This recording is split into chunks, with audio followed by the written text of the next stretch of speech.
How to fix IP ban on Discord. Hi guys, welcome back to the channel. In this video I am going to show you how you can do it easily. So first of all, let's block this user.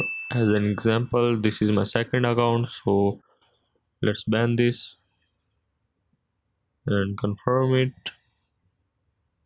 So now as you can see, this is my second account and it is banned. So now let's go to our desktop and I will tell you further process. So here it is. Let's check if I can join the server or not. So now as you can see, I can't join the server. So let's go to our Chrome and just search for setup VPN and simply add its extension and log in or sign up for this.